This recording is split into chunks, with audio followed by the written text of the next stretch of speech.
Hey, I'd like to welcome you to another episode of Mission Matters. My name is Adam Torres, and if you'd like to apply to be a guest of the show, just head on over to missionmatters.com and click on Be Our Guest to apply.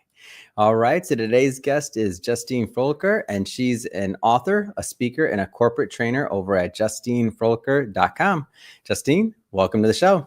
Thank you so much. I'm so excited to be here. Thank you All for right, having so this is a hot topic, discussing burnout or bottom line. Lot of individuals, lot of professions dealing with burnout and what that even looks like. And today we got a lot of things coming at us at one time, different maybe complexities that weren't in the workforce or just even in life in the past. So excited to get into this topic with you and how you're helping organizations as well, and their employees. But just to get us kicked off, we'll start this episode the way that we start them all, with what we like to call our Mission Matters Minute.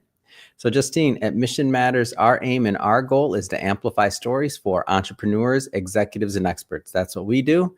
Justine, what mission matters to you? Oh, my mission is to create the space where people remember how worthy and loved they are, and then teach them how to go out into the world and live from that worth and love. It's great. Love bringing mission-based individuals on here to share why they do what they do, how they're doing it, and really what we can all learn from that so we grow together. So great to have you on. I guess just to get us started here, I mean, where did all this begin for you? Corporate training, JustineFroelker.com, like becoming an author, like where did all this start for you? My background I'm a therapist by trade. So I'm a licensed professional counselor. And I've been in some capacity of traditional mental health or professional development for 25 years. And I was that person. I was a psych major the whole time. And it was really because of what my life story. I actually, when I was 11 years old, I had 2 back surgeries, or I was misdiagnosed for a year and a half and then had 2 back surgeries.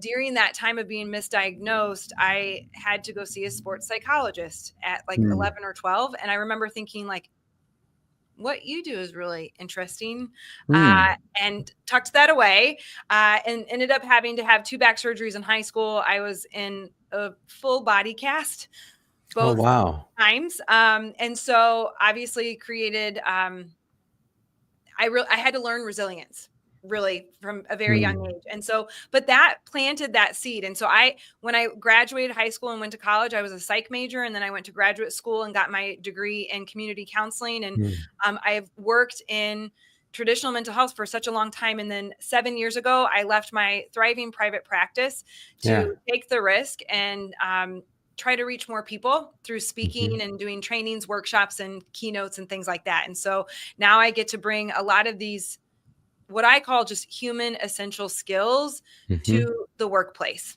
Yeah. Were you always an entrepreneur within this field? Because I know there's a lot of different ways to do that. And you mentioned private practice. So I'm just curious, a lot of entrepreneurs, a lot of executives that watch this program. Were you always an entrepreneur or entrepreneurial? I love that question because especially in this psychology world, for me, I believe it's very important for people to do agency work at first. For like experience or like what? Can you explain that? Yeah, go ahead. You see so much. And so I was lucky enough to, when I was an undergraduate, we had a substance abuse clinic in the town that I went to college. And so I did my internship there, and got lucky enough that they had a position open up when I was doing my internship, which back then psych internships were never ever paid. And so they had a position open up eventually. So I got to like get paid for the rest of my internship. And then I graduated a little bit early. And so I became what they called like a community support worker. So I started my career working with clients who struggle with addiction. And then when I came into graduate school, then I kind of stumbled into working with clients who struggle with eating disorders. And then I opened up my own private practice, and I was in private practice for 11 years. And I remember when I was in private practice for all that time, you would get phone calls a lot, from students wanting to do an internship in private practice. And my recommendation was always, I don't take interns in private practice because I really believe you need to go do agency work. You see so much. You get all the experience. You get experience with psychiatric, with the social work side of it, with the psychology side of it. You make up curriculum and run groups, and you see all of the huge spectrum of mental diagnoses and things like that. And so you learn a lot. And so before I really got that entrepreneurial spirit, which there's also a lot to be said. There's nothing like mental health agency work to make you want to go into private practice. Even though it's scary, right? You Yeah. don't see clients, you don't get paid. And Yeah. in graduate school as a therapist, they didn't teach us anything about marketing or sales or filling Mm. a calendar. It was truly all about the old school way to Yeah. treat patients, right? Like, Yeah. so it like going into private practice required quite a bit of learning, and Mm. then pivoting and leaving that private practice to build what we've Yeah. built now has been a complete new ball game. Yeah. What was that piece of it like? Because I have to agree when I was thinking about your background or what I know of it is that that these are two big pivots because going from private practice going into private practice from agency work, that's one type of becoming an entrepreneur. Then building a brand outside of maybe your day-to-day, what you're known for and your degree, and let's just say what you went to school for lack of better words, is different. Like, what was that piece of it like when that transition took place, especially Yeah. since you had a solid practice? Like, I'm guessing everybody around you wasn't like, oh my gosh, that's the What are best you doing? idea ever. Yeah. Well, and it's also that piece too that I think sometimes people struggle to like, what do you do exactly? Right. Exactly. And so, Exactly. and I once had somebody at a keynote, she was like, you're like our office therapist, except we won't call it that because then some people won't show up. And so like, I, and I do, for me, like what I am doing with organizations is a, my therapeutic background helps me to meet people where they are and Yeah. go a little bit deeper and help people get a little bit more vulnerable for sure because I'm qualified and I have really good experience in that. And for the most part, a lot of the rooms that I walk into, many of those people will never go to counseling or they'll Yeah. never have access to it or whatever else or don't want to. But like when Mhm. I remember, and I tell entrepreneurs this all the time, I loved my clients in Yeah. private practice. I loved them. And when I started dreading going to the office, Mm. that's when I knew it was time to look into something different. Mhm. Like I was like, ugh, I don't want to go in. Once I was there, I loved it. It was fine. Yeah. Right. But once I started going there and I knew that my mission, and still to this day, my mission is to reach more people. People need Mm. this courage work. People are very, very, very hungry for it. And so I knew if I could reach more people, I would feel that greater impact. And so I was lucky enough to my husband, we were able to kind of make that pivot, Mhm. um, with obviously some huge sacrifices. It was still hard, but, it was a dream that you almost kind of didn't know what the dream looks like, but you Yeah. knew it had to be different than what you were doing. Yeah. And so when you were originally doing this and in building your curriculum, did you have an idea or a thesis on like how you were going to help companies and corporations? Obviously you had the background, but did you know or did you develop this prior to kind of, I'm going to use this word you didn't, but jumping off the cliff? Like that's what I always say when somebody leaves corporate and goes and Yeah. does their own thing. But technically speaking, you were already self-employed. But Yeah. did you have all the curriculum developed? Were you figuring it out? Like how did you get to where you're at now, especially with this 3-day curriculum and you have a bunch of different programs, but how did you Yeah. get to where you're at now? Yeah. So as a therapist, I was certified in a specific training, and Hmm. I was certified for 11 years, and like that because I just had this conversation with another entrepreneur. I was like, I Yeah. don't think you just need getting like, I don't think you need 10 different certifications. Like Hmm. pick the program that is most aligned with your mission, your values, or maybe pick the one that challenges you a little bit more. But like, I Yeah. don't think you need to be certified in all DISC and strength finders and this and that. And so pick the one that you love. And so, and that's Hmm. what I did. I taught I taught someone else's curriculum for 11 years. Hmm. And then it was that element. I had always known that I was going to write my own curriculum. It was just one of those Hmm. pieces of why would I do that when I already have this great curriculum? And then universe, God, whatever kind of forces you into it. Yeah. That's what happened to me. And it was kind of this element of, oh, there's a huge change. Mm. Now it's time to to for real do this on my own. And when I really got honest with myself, Hmm. especially after teaching in the corporate space for 6 years, uh, I knew that what I was teaching, there were some pieces that were missing. Like the emotional well-being piece, the self-care piece, like Mm-hmm. mo people really are not, a lot of people are not emotionally regulated right now, and they don't know how to regulate themselves, or they're not taking care of themselves. They take care of everyone else, but they're Mm-hmm. not taking care of themselves, and then they wonder why they're tired and burnt out and sick or resentful and angry. And Mm. so going to my own curriculum allowed me to bring in all of these other pieces, more of the holistic piece of like the therapeutic side, to bring it to the corporate Mm-hmm. space. Yeah. Go for a little bit deeper into your curriculum and exactly where it entails. How do you want to tee this up? Yeah. So Courage is Built Here is my curriculum based off of my lifetime of experience helping Yeah. people uh, live better, happier, healthier, and more courageous lives. And so Mhm. my curriculum has 5 pathways of courage. And so pathway 1 is what I call Feel It All. And that's where we talk about what are your Mhm. values and your organization's values. And we also talk about emotional well-being, because you are not going to be able to feel well if Mhm. you are not deeply rooted in your values. And so that feel pathway 1 is kind of, it builds that foundation of who are you and Yeah. what makes you you, and how do you do this work to feel these emotions well, so that you are not reacting from your life and you, or from your emotions, but instead you're responding to your life. Like, I want you to Mhm. feel your feelings, not be your feelings. And Yeah. so that's pathway 1. Pathway 2 is what I call Embody Again, how to take care of ourselves, because for many of us, we're no longer in these bodies. Mhm. We're not showing up and following through for ourselves. We don't have routines. We're not taking good care of ourselves. And so I talk to people about what it looks like to have a nighttime routine and then a morning routine, and what's it look like to really regulate your emotions through your central nervous system, how Mm. to really care for yourself through the basic human obligations like food, water, movement, sleep, awe, wonder, delight, things like that. Yeah. Because we're just not doing it anymore, and it's Yeah. not helping. And then you got pathway 3, which is Be Fully You, how to show up authentically. So that is the work of, I want you to show up in all of the spaces that you exist in as Mhm. all of who you are.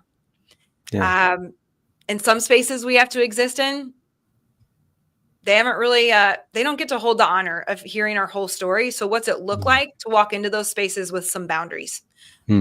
but still be me? I am, I am done allowing you to take my courage. I'm going to be me, Mm. because I know the power of that. When we dare to show ourselves to other people, more times than not, what will happen is they will show us who they are, which Yeah. means we're now in connection. And that's what we were made for. We have got to stop trying to doing this ourselves. Like, it's slowly killing us. Mm. We have to turn toward one another. I don't know how we get through any of this if we don't. And so that's pathway 3, how to really show up authentically, how to really lean into vulnerability in all of the spaces that you walk into. Then Mm. you've got pathway 4, which I call Love Others Well, how to Mhm. live with, relate to, and lead others well. And I always tell people in my trainings or in my events, like, if the word love is too squishy for you, Mm. especially in a corporate space, it's totally fine. Do people say that, by the way? I'm Oh curious. yeah, for Okay. sure.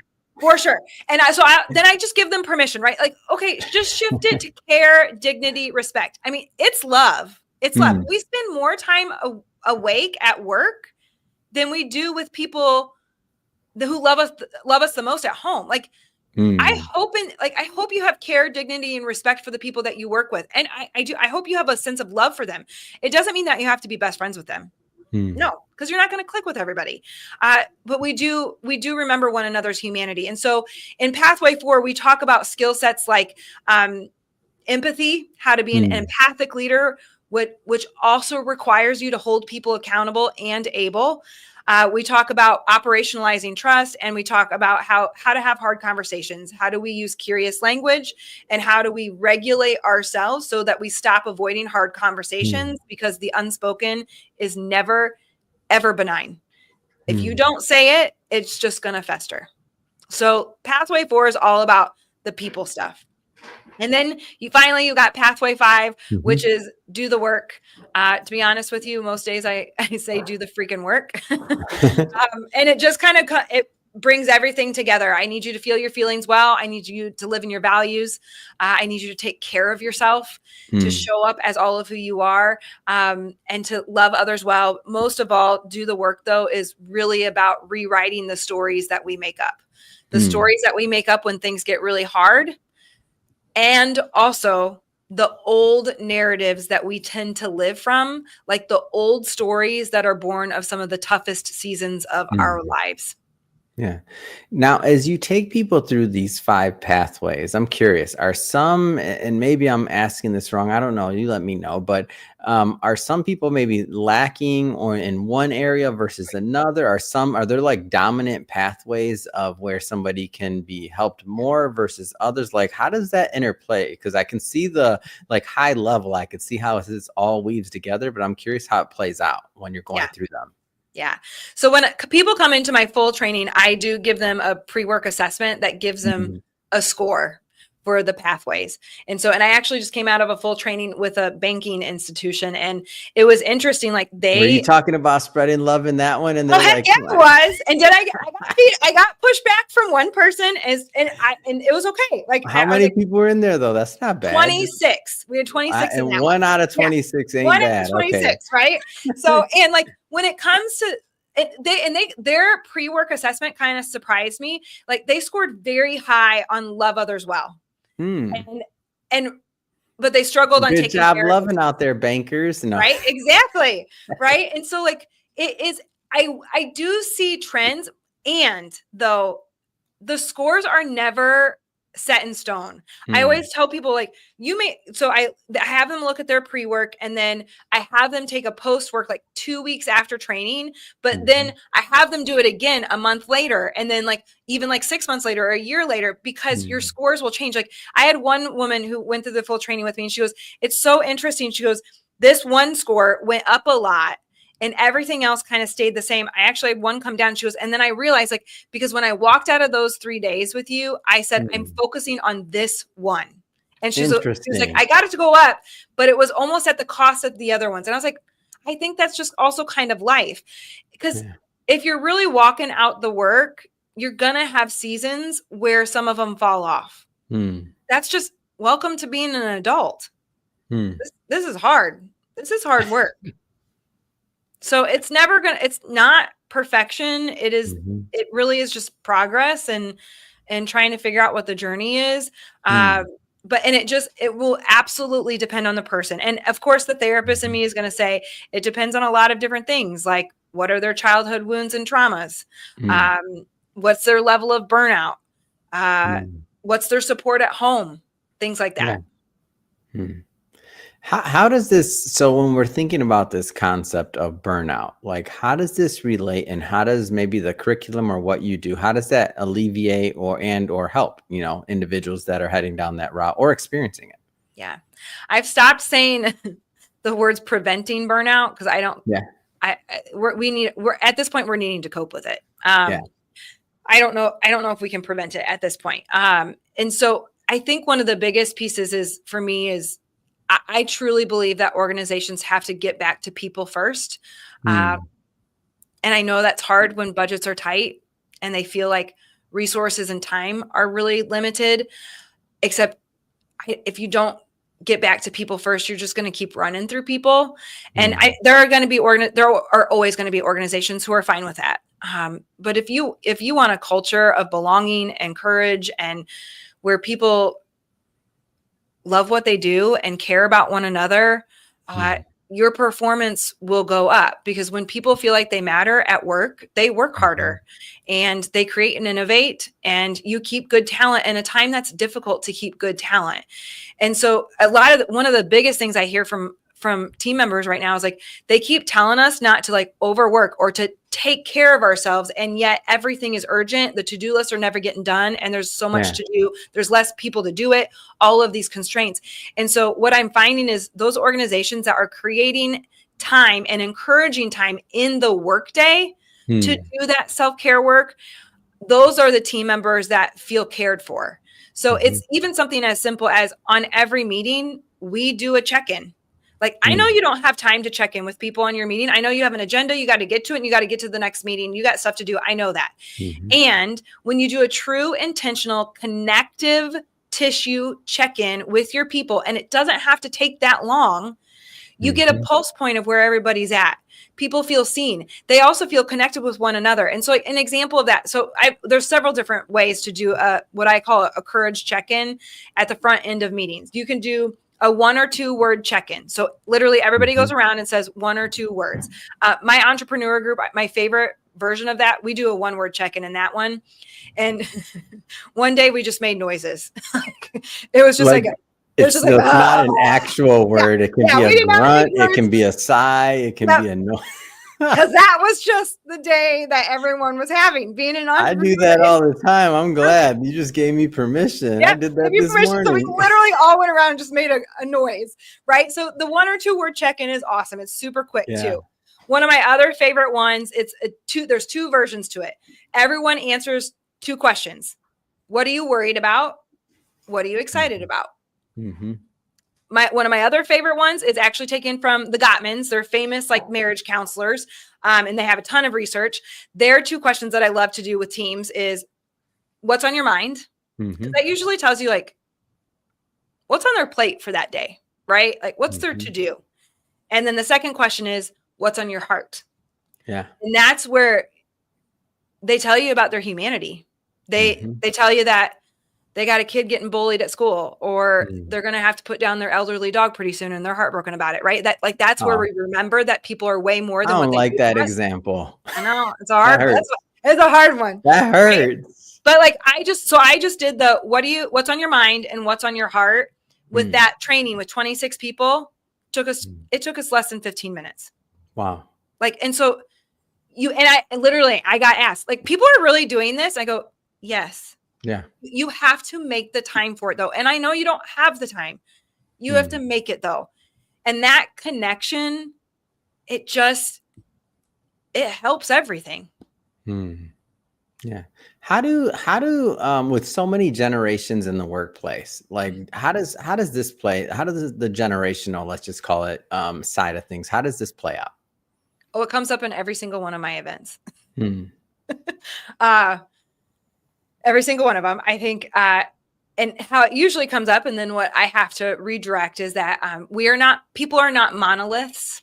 Hmm. Not every person of a certain age or race or whatever is the same, right? Like, so we have to Mhm. remember that. Not every millennial is like this in the workplace or whatever. Yeah. And we also have to talk about, like, are we using those terms to cut people down? Because that's not Mm. okay either. That's not part of a courageous work culture. When it comes to a courageous work culture, we need all of it. We need wisdom.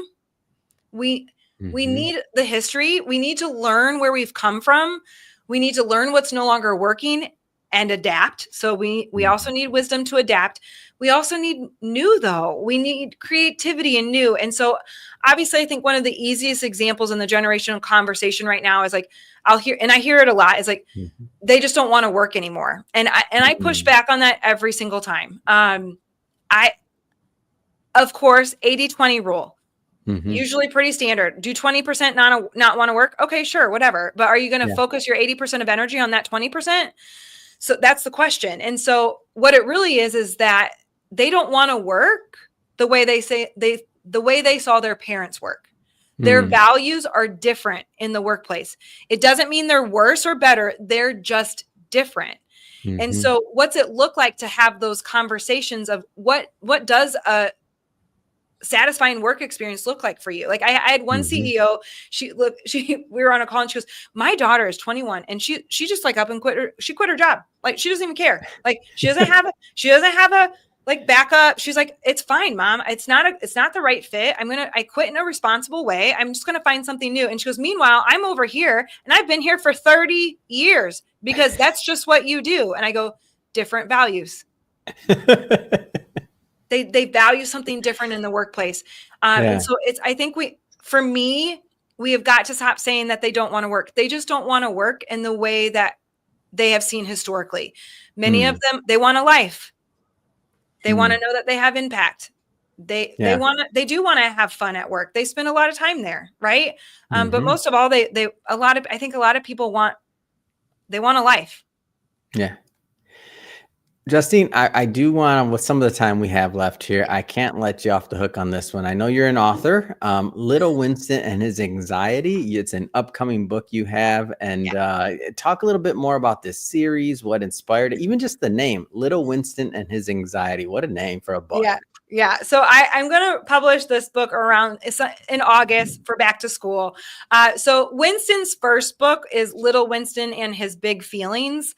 Mm, So this is the second book, Little Winston and His Anxiety. And so we rescued a little dog, Winston. I guess we've had him for almost 4 years. But he is a breed that as our vet says, they're not bred together. These two breeds mm. on purpose. They are accidental litters. Oh, wow. And then when we breed them and when they're accidental litters, we need special families like us to adopt them. So Winston is a Mm. rat terrier chihuahua mix. And What? uh-huh. And so he's adorable. And Okay. so like literally people on my Instagram are always like, you haven't posted Winston in a while. Where's Winston? And so I always be like, I know you're really here You're for like, Winston. thank So here he is. you. And I always remind people, like, I know you love Winston, but I need to remind you that he hates you. Like, he is the most loyal, the smartest, and the most anxious dog that we have ever had. Right. And so, Mm, like, it's one of those pieces. He's just a special dog. And so, when we first rescued him, like, he would just become mm, overwhelmed with his feelings. And he had a squeaky ball that, like, he would have to have in his mouth. So, that inspired Little Winston and His Big Feelings. And then, mm, as the weird anxieties started coming up, especially as a therapist, because when I was in private mm, practice, especially with kiddos, anxiety can really show up in weird ways. Like, mhm, it can really attach to weird, silly things. And it's exact anxiety. And so I was like, okay, that's book 2, Little Winston and His Anxiety, because anxiety is rampant in many ways. And yeah.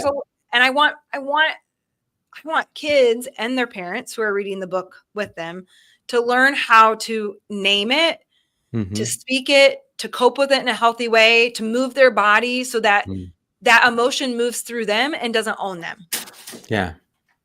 Well, Justine, this has been a lot of fun having you on the show today Thank you. and connecting and getting to know more about you, your practice, you as Thank an you so much. author. I mean, we covered a lot. Also, what how to cope with burnout in the workplace. That being said, I mean, what's next? What's next? What's next for you? What's next for your career and your brand? Yeah. So I just launched an online course, which I'm super excited about. I've been working really hard this year to make the courage work as accessible as possible at different price points and kind of meeting people where they are. I do have a full training coming up in September here in St. Louis, Missouri, which my full trainings they are exhausting and they are very, very, very powerful. And so Hmm. I'm really, really excited about that too. Yeah. And if somebody's listening or watching this and they want to follow up and they want to learn more, how do they do that? Everything is my name. So the website is justinefroelker.com. And when you go to that, you'll see that I have got a free download on healthy boundaries because Hmm. many people need to learn what those are. And when you sign up for my newsletter, and so my newsletter is on Saturday mornings, and that's where I post original writings that doesn't go anywhere else, is in the newsletter. And also that's where we kind of launch all the new products and things like that. But Mm, also all my handles are justinefroelker.com. And I try to share the courage work every day on the different social media platforms so that it helps you keep it top of mind, mhm. especially if the algorithm will show it to you. So, Yeah. versus like I live and breathe it and teach it every day. And so that's one of the ways that I try to really serve my community is by showing up there consistently on all the different platforms.